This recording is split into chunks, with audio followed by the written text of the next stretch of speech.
হিন্দু সম্প্রদায়ের বৃহত্তম ধর্মীয় উৎসব শারদীয় দুর্গার উৎসব উপলক্ষে আমি আপনাদের মাধ্যমে বাংলাদেশের হিন্দু সম্প্রদায়ের ভাই ও বোনদেরকে শারদীয় দুর্গা উৎসবের শুভেচ্ছা এবং অভিনন্দন জানাচ্ছি। আমরা এই বছর এই অনুষ্ঠানটি সুন্দরভাবে সম্পন্ন করার জন্য যাবতীয় আয়োজন করেছি। আমাদের র্যাবের টহল বিভিন্ন জায়গায় মোতায়েন আছে, সাদা পোশাকে আমাদের গোয়েন্দা বাহিনী তৎপর আছে এবং এছাড়াও বিভিন্ন মণ্ডপে আমাদের টহল দলগুলি নিয়মিত ভিজিট করতেছে।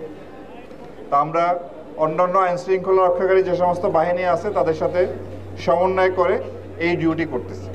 আমাদের র্যাপিড অ্যাকশন ব্যাটালিয়নের 15টি ব্যাটালিয়ন সারা দেশব্যাপী বিভিন্ন জেলায় পূজা উদযাপন কমিটির যারা সম্মানিত সভাপতি সেক্রেটারি আছেন তাদের সাথে সমন্বয় রেখে এই দায়িত্ব পালন করে আসছে।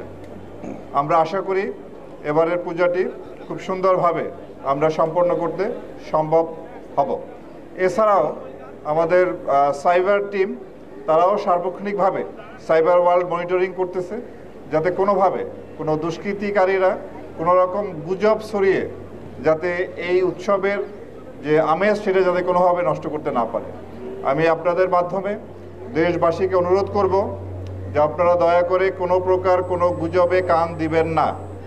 যদি সোশ্যাল মিডিয়ায় কোনো ধরনের কোনো খবর আসে সেটি অন্তত যাচাই করার মতো সময় আমাদেরকে দিবেন। যদি ওই খবর মিথ্যা হয় তবে ওই গুজবকারীর বিরুদ্ধে আমরা ব্যবস্থা নেব। আর যদি সত্যি সত্যি কোনো ঘটনা সোশ্যাল মিডিয়ায় আসে যার সত্যতা আছে সেটাও আমরা অনুসন্ধান করে ওর বিরুদ্ধে আইনানুগ ব্যবস্থা গ্রহণ করব। সুতরাং এই গুজবকারীরা যাতে কোনোভাবেই সফল না হয় সেদিকে আমাদের সতর্ক থাকতে হবে। আমরা জানি যে এই পূজা শুরু হওয়ার পর গতকাল থেকে এর কার্যক্রম শুরু হয়েছে। আমরা এই পর্যন্ত সারা দেশে বিচ্ছিন্ন কিছু ঘটনা ঘটেছে এবং প্রতিটা ঘটনায় আমরা আইনানুগ ব্যবস্থা নিয়েছি। সুতরাং যাতে আর কোনো ঘটনা ঘটতে না পারে সেজন্য আমরা সচেষ্ট আছি। আমি পূজা উদযাপন কমিটির সমস্ত মণ্ডপের সভাপতি সেক্রেটারি সহ যারা আছেন তাদেরকে অনুরোধ করব আপনারা সার্বক্ষণিকভাবে ভলান্টিয়ার রাখবেন। দিনরাত 24 ঘন্টাই যাতে এই ভলান্টিয়াররা সেখানে কর্মরত থাকে।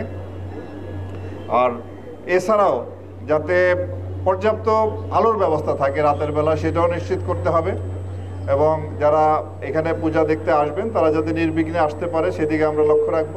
বিশেষ করে মা বোনরা এবং ছোট ছোট শিশুরাও প্রচুর সংখ্যায় এরা পূজা মণ্ডপে আসে।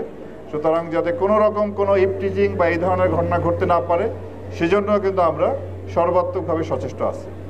তো আমরা আশা করি সবাই মিলে আমরা এবার এই উৎসবটি সুন্দরভাবে শেষ করতে সক্ষম হব।